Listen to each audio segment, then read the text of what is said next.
ಹಾಸನದ ಪಶುವೈದ್ಯಕೀಯ ಕಾಲೇಜಿನಲ್ಲಿ ರ್ಯಾಗಿಂಗ್ ಮಾಡಲಾಗಿದೆ ಅನ್ನುವ ಆರೋಪ ಕೇಳಿ ಬರ್ತಾ ಇದೆ. ಹಾಸನದ ಪಶುವೈದ್ಯಕೀಯ ಕಾಲೇಜಿನಲ್ಲಿ ಹಾಸ್ಟೆಲ್ನಲ್ಲಿ ಇದೇ ವಿಚಾರಕ್ಕೆ ಸಂಬಂಧಪಟ್ಟಂತೆ ಮಾರಾಮಾರಿಯಾಗಿದೆಯಂತೆ. ಸೀನಿಯರ್ ಮತ್ತು ಜೂನಿಯರ್ ವಿದ್ಯಾರ್ಥಿಗಳ ನಡುವೆ ಬಡದಾಟ ಆಗಿದೆ. ರ್ಯಾಗಿಂಗ್ ವಿಚಾರಕ್ಕೆ ಗಲಾಟೆ ಆಗಿರುವಂಥದ್ದು. ಸೀನಿಯರ್ ಮತ್ತು ಜೂನಿಯರ್ ವಿದ್ಯಾರ್ಥಿಗಳು ಹೊಡೆದಾಡಿಕೊಂಡಿದ್ದಾರೆ. ಹಾಸ್ಟೆಲ್ ಆವರಣದಲ್ಲೇ ಕೈ ಮಿಲಾಯಿಸಿದ್ದಾರೆ ವಿದ್ಯಾರ್ಥಿಗಳ ಗುಂಪು. ಹಾಸನ ನಗರದ ಚಿಕ್ಕ ಹೊನ್ನೇನಹಳ್ಳಿಯ ಪಶುವೈದ್ಯಕೀಯ ಕಾಲೇಜಿನಲ್ಲಿ ನಡೆದಿರುವಂಥ ಘಟನೆ.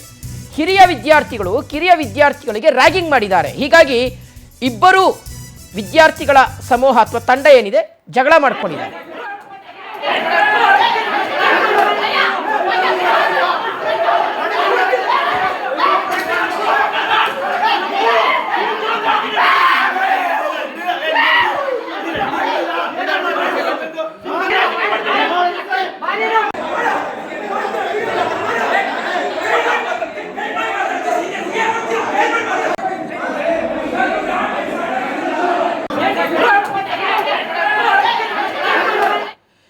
ಓಕೆ, ಡೀಟೇಲ್ಸ್ ಕೊಡ್ತಾರೆ ನಮ್ಮ ಪ್ರತಿನಿಧಿ ಸಚಿನ್. ಈಗ ದೂರವಾಣಿ ಸಂಪರ್ಕದಲ್ಲಿ ಜಾಯ್ನ್ ಆಗ್ತಾ ಇದ್ದಾರೆ. ಸಚಿನ್, ಈ ಸಂದರ್ಭದಲ್ಲಿ ಹಾಸ್ಟೆಲ್ನ ಅಡ್ಮಿನಿಸ್ಟ್ರೇಷನ್ ಅವರು ಯಾರು ಇರ್ಲಿಲ್ವಾ, ಹೇಗೆ ಅಂತ?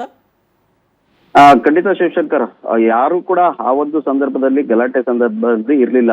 ವಿದ್ಯಾರ್ಥಿಗಳು ಕಾರಿಡಾರ್ ನಲ್ಲಿ ಏನು ಹೋಗುವಂತ ಸಂದರ್ಭದಲ್ಲಿ ಹಿರಿಯ ವಿದ್ಯಾರ್ಥಿಗಳಿಂದ ಕಿರಿಯ ವಿದ್ಯಾರ್ಥಿಗಳಿಗೆ ಏನು ರ್ಯಾಗಿಂಗ್ ಅನ್ನ ಮಾಡ್ತಾರೆ. ಇದಕ್ಕೆ ಕಿರಿಯ ವಿದ್ಯಾರ್ಥಿಗಳು ಆಪೋಸಿಟ್ ನ ಮಾಡ್ತಾರೆ. ಆ ಒಂದು ಸಂದರ್ಭದಲ್ಲಿ ಇವ್ರ ಮೇಲೆ ಹಲ್ಲೆ ಮಾಡೋದಕ್ಕೆ ಬರ್ತಾರೆ.